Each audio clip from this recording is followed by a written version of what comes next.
gonna check out this one. This one I think is gonna be interesting. Okay? This one's gonna be interesting. It's along the lines of a special effects video. So this is how, before CGI, how did Hollywood actors basically get shot by arrows, or shot with arrows? So it's kind of doing some behind-the-scenes special effects intricacies of how, you see in a movie, somebody gets shot by an arrow before CGI. How did that arrow suddenly just literally snap into existence in that character's or that actor's chest or leg or wherever? So this could be pretty interesting. And Kane Leon God, thank you for the follow. Do you, Kurtas? This is like practical special effects. I'm really curious, so let's check it out. Oh, fun! Today we test how before CGI, they shot actors with arrows using practical effects. Some of the effects I'll be building today are pop-up arrows, steel-pronged arrows that shoot into wooden armor, and even cannons that launch hundreds of arrows at a time. There's not a whole lot of information on how they did this stuff back in the day, so I'll be having to figure it out on my own. Okay.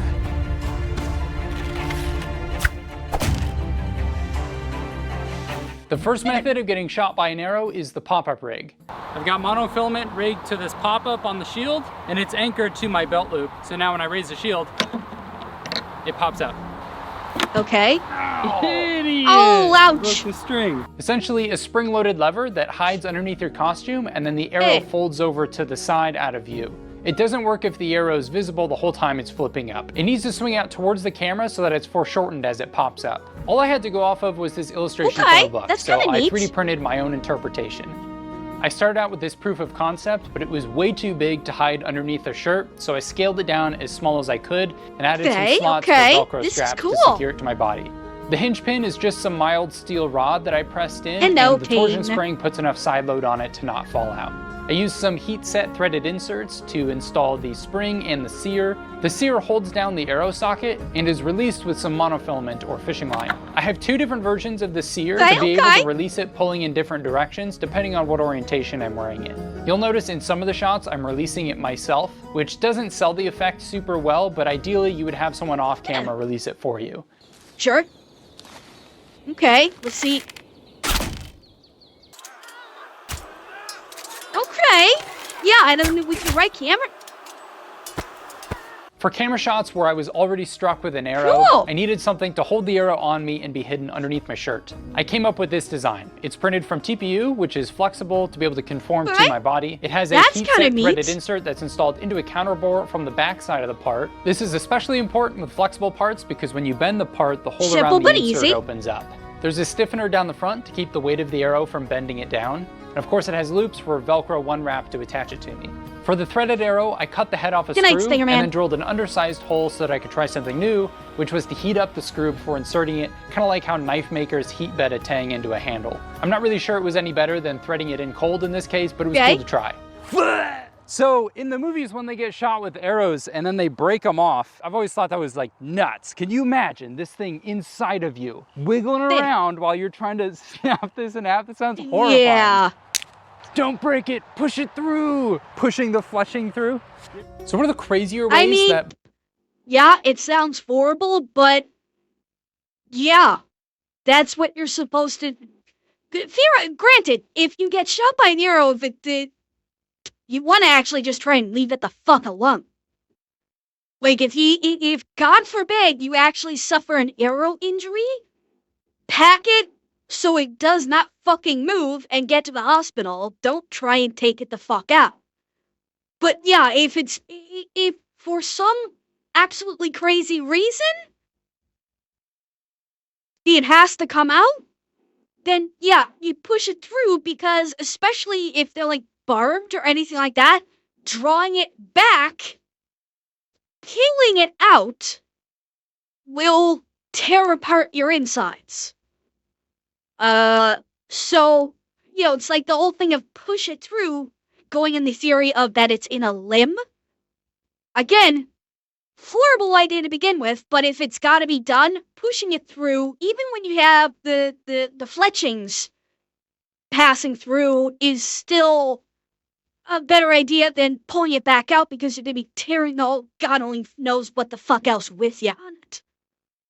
Before CGI, they would make it look like an actor got shot with an arrow, is they would have the actor wear special protective armor under their costume, and then would shoot them with an actual arrow. But these weren't just any arrows, they were tipped with hardened steel spikes so that they would stick into the actor's armor. You're probably thinking, that's wild. Why would they take the risk and not just use a pop-up rig? Well, pop-up rigs don't work with every camera angle. Steel pronged arrows are great for straight-on shots when the pop-up rig couldn't be hidden. In Braveheart, one of my favorites, they used pronged arrows a ton, and you can notice them if you watch it back frame by frame. Lots of arrows shot at shields. Yeah, and you can see, hang on. Pronged arrows a ton, and you can notice them. Notice how thickened up his back pad is right here. You see it? You can actually see the thickened up padding on his back to take that arrow hit. Oh, actually you can't. I'm in the way. I just realized this. Yeah, there. You can see the thickened up back padding where the arrow's sticking out. Let me rewind it again really quick.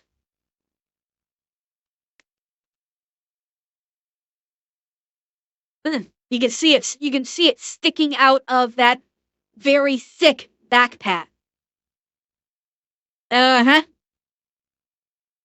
So, yeah, I mean, hey, it works.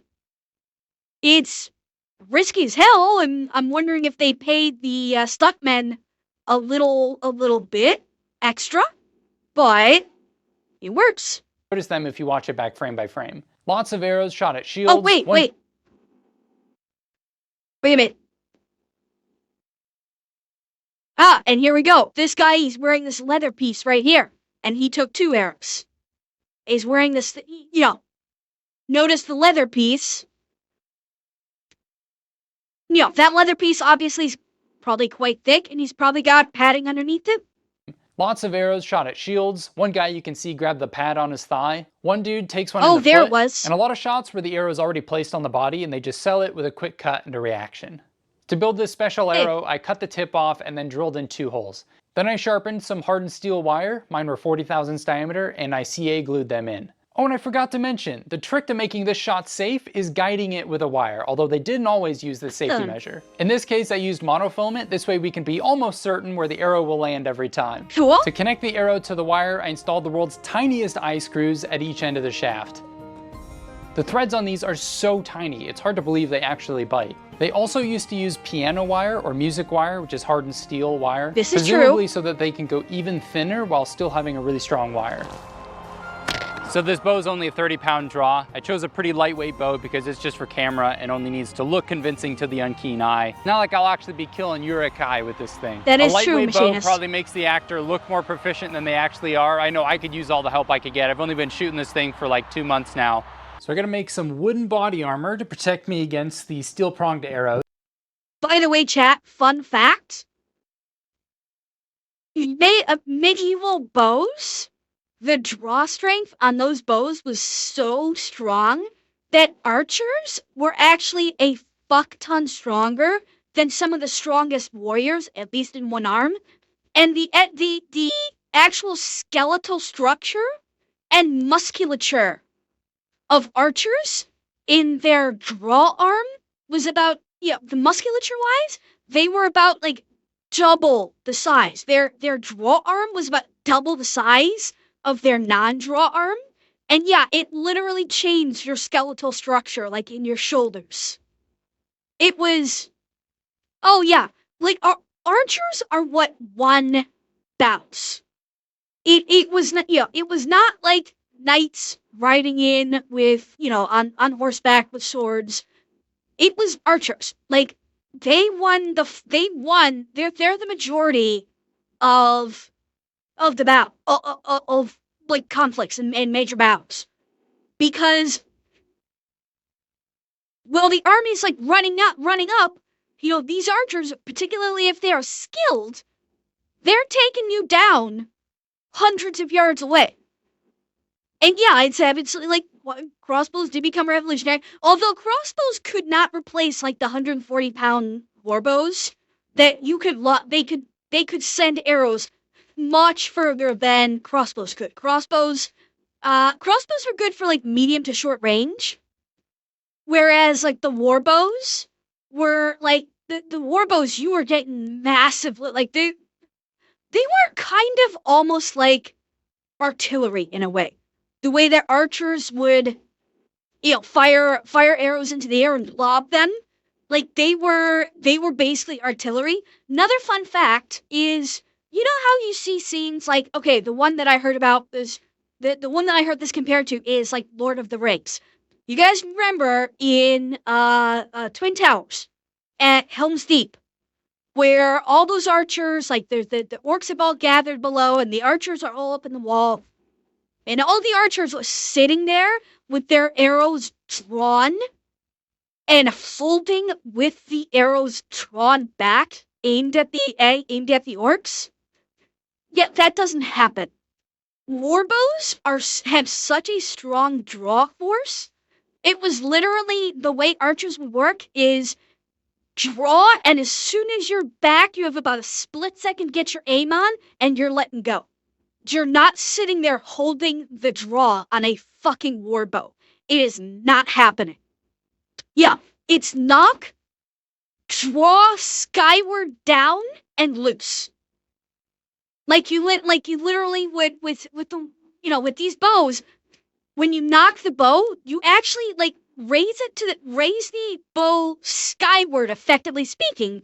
Draw while simultaneously bringing the bow down into your target alignment, and as soon as it's in target alignment, you release. We're talking like 2 to 3 seconds max this takes. So Hollywood obviously taking some very strong liberties with that. Warbows are not to be fucked with.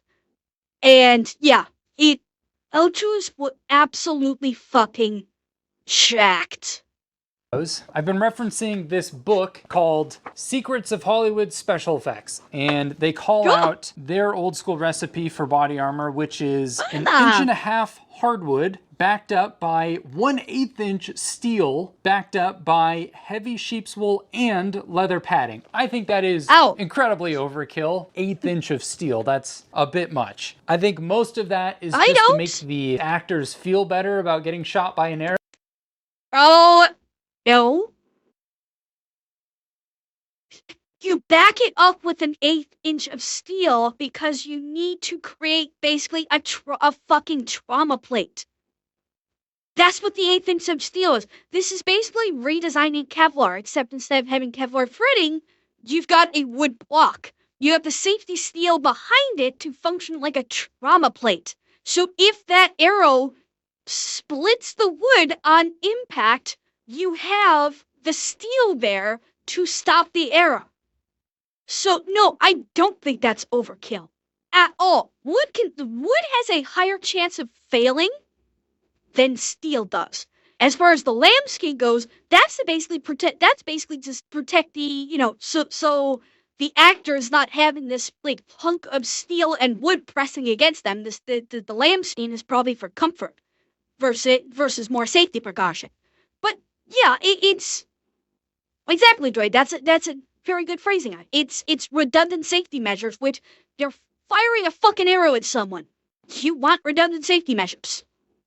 And from my testing here with my arrows, the way I'm shooting them into plywood, I think 1.5 inches of plywood is going to be totally sufficient, but I am going to shape it to be a little more curved to hide underneath my shirt, so it will reduce the thickness a little bit. We'll be okay.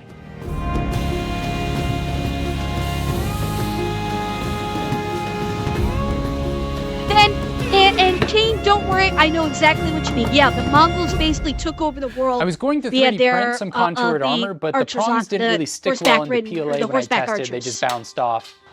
A little close to the neck, bud. Close. Before I possibly put this armor on, I want to test and see just how reliable this string is, because it might not be worth me catching an arrow in the throat. Oh my. We'll see. Like that? I'm going to have my stunt double, Tom Bruce, stand.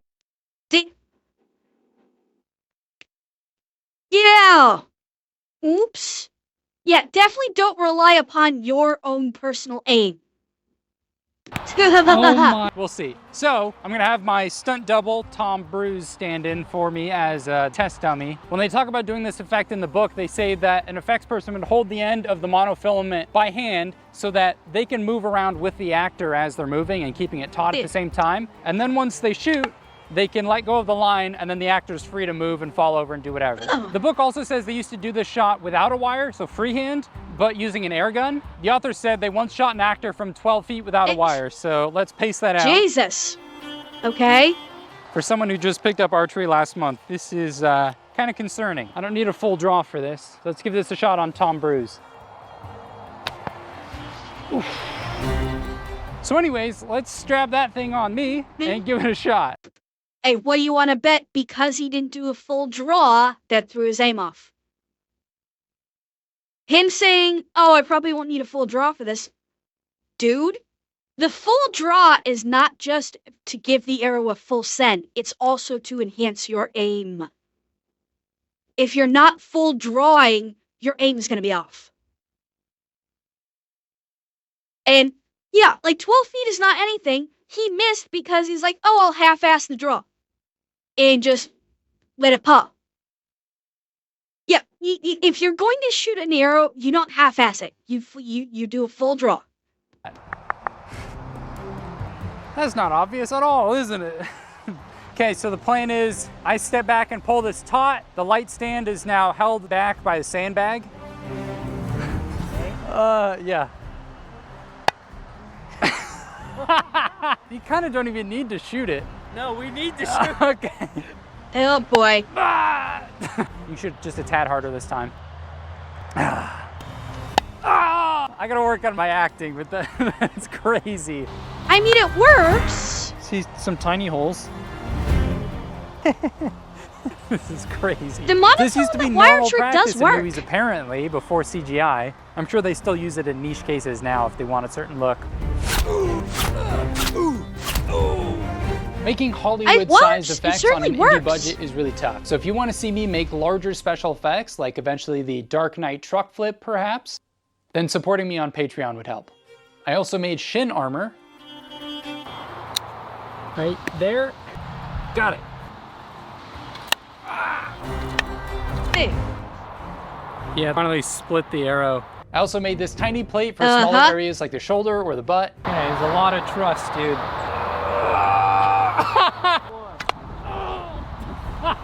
There's an arrow Shoot him in your butt. What? Shoot him in the That was ass. 100% not acting. Yeah. So it turns out that archery in real life doesn't really sound like it does in the movies. In fact, it doesn't really sound like much at all. It's kind of underwhelming. In my very limited experience, bowstrings don't seem to creak at all. In fact, here's what it sounds like. Nothing. I wanted to get shot at while holding a shield, so first I had to make one. License. The nice thing about making crude medieval stuff is your panel glue-ups don't have to be flat. Yeah, So like I'll be exactly. ducking behind the That's why they shield would while use my the brother wiring. shoots me with a paint it out. steel-pronged arrow. Okay, Dark Shadow. Welcome This back, is game. crazy. We just reviewed the footage from that, and this arrow comes in completely horizontal while the others come from the Hang on, I ducking missed behind that. this shield while my brother shoots me with a steel-pronged arrow.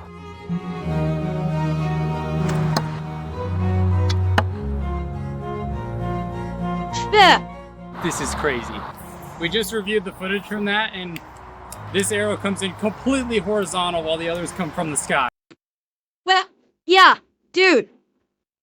Look how you positioned yourself. Of course it came at sideways. Well, they came from the sky. This is literally how you positioned yourself to take the hit.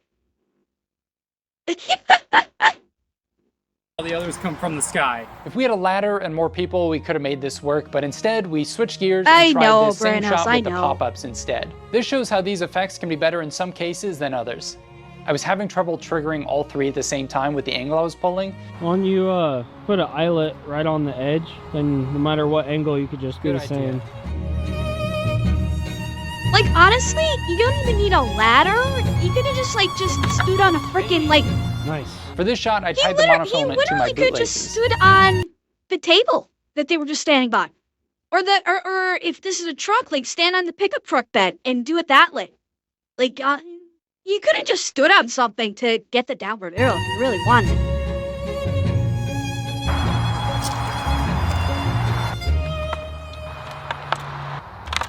I think he might have been going for an angled arrow strike, and now I'm combining and that his with learning and his special brother effects. through the And a great through the arrows resource for too learning high new in there. things is this video's I think sponsor, that's Skillshare. What he I was, really you love could tell about by these his shots videos I he was make, looking aside for a from more building stuff, angled is learning approach on filmmaking. it. I'm not very good at it, but filming skits to incorporate the stuff I build is super fun. So I took a class called Cinematography Basics, Understanding Filmmaking Style, and I really am excited to have finally learned a method to create shot lists. Planning out scenes can seem kind of complicated to me. I gotta have stuff written down to keep track of it. I'm a big notes guy. I've been using a method I made up, but I'm glad to have finally learned a more thought-through method that I could use when collaborating with other professionals on the same project. Skillshare is the largest online learning community for creatives, with thousands of classes led by industry experts across film, illustration, design, freelance, productivity, and a bunch of others. They have a learn-by-doing approach to teaching, to where a member could create a project using things they learned in the class and then share it with the community for feedback. The first 500 people to use my link in the description will get a 1-month free trial with Skillshare. Get started today. In every good medieval battle scene, there's the iconic shot where a whole company of archers looses their arrows at once. Oh my god!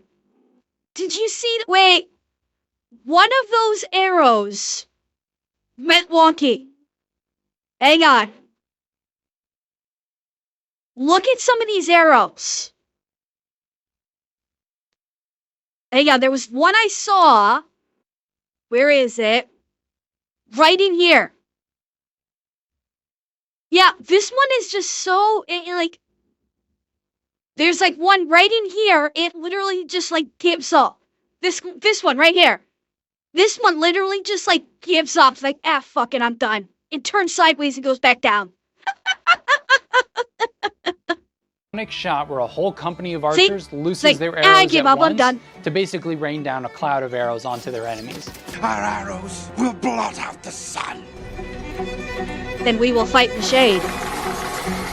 To accomplish this, I needed a lot of arrows. I handmade 150 mock arrows that were just for the air cannons. Real arrows are expensive, and my mock arrows just needed to have the silhouette of an arrow when backlit against the sky. Really, so I Andrea? used cheap dowels. That I was would gonna make 3D sense. print a bunch of arrowheads, but then I figured I could just sharpen the tips of the dowels and then paint them black. I thought about how much time it would take to mask the tip of every arrow and spray paint them black, so instead I just dipped them in thin paint. I printed a guide to evenly space out where the fletching would go, dipping in the paint would be fine. and then I CA glued the fletching on.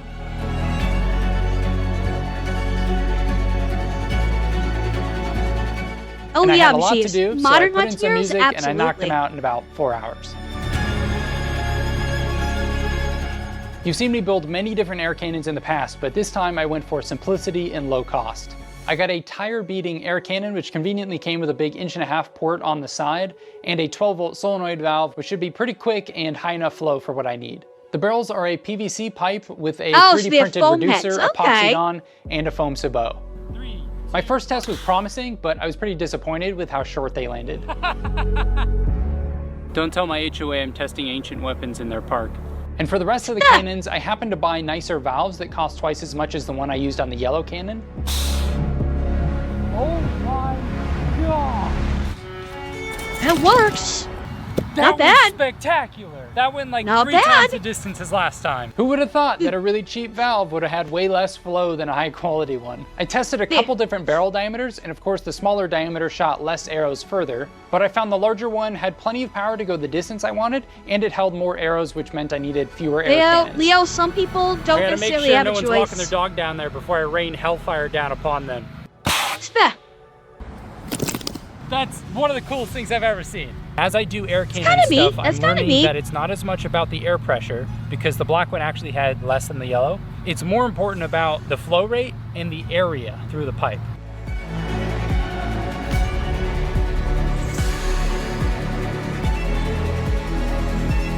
This might actually be pretty fucking impressive, honestly. And 3, 2, 1. And he lost the fight. That's actually pretty fucking cool. That was awesome! That's pretty frightening though. For liability reasons, I cannot recommend that you use 3D printed parts in PVC plumbing for compressed air.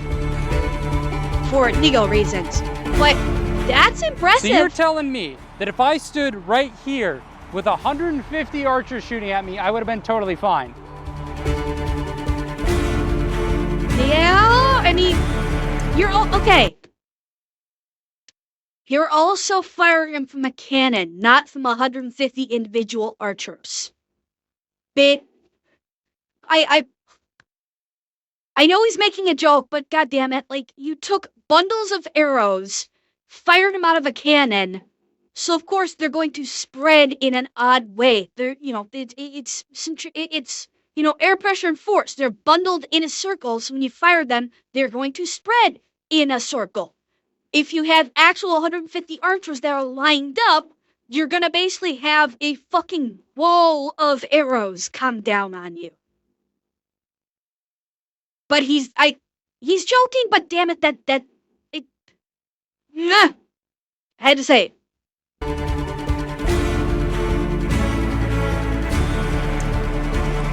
Actually, as I understand it, with traditional archers, they actually would pick targets. They would actually aim for targets. Let's freaking go! That was the money shot. Panning through the sky, just like every ancient warfare movie ever.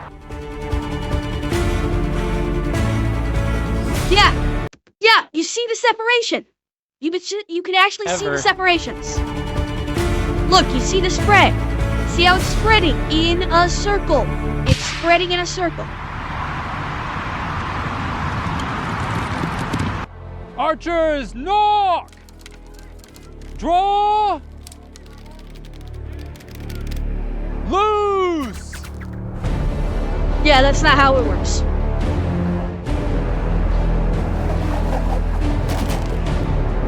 And I am fired up about learning special effects and combining it with my fabrication skills. It's so It is cool. absolutely It's really cool what that I he's want made to up be these working on rigs. right now, and so I hope you guys are enjoying this. Let me know what other practical effects I should build next. Today we test how, before CGI, they shot actors. The effects I'll be building today. He just nearly domed himself. Cha! He nearly just fucking domed himself. This is why you don't do this. Today we test how, before CGI, they shot actors. The effects I'll be building today are pop-up arrows. Today we test how, before CGI, they shot. God dang it, I'm too good at that. Dude! Angle your shot slightly forward when you do that. You don't have to worry about it. Oh my god.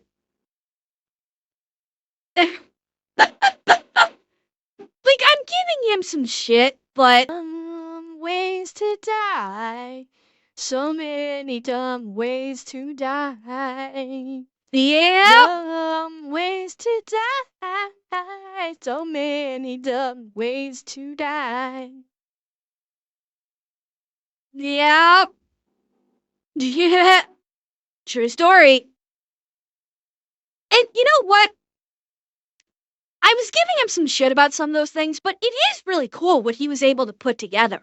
Like putting together those the harness rigs to basically for the pop-out arrows and doing the air cannons. Like he basically did all that himself. That was all really cool that he was able to put that together. The parts where he was basically running the arrow down the monofilament line. That was actually really cool and really inventive. So like I'm giving him some shit. I was giving him some shit on this, but what he was doing was actually really cool and well done also, in my opinion. It was really neat.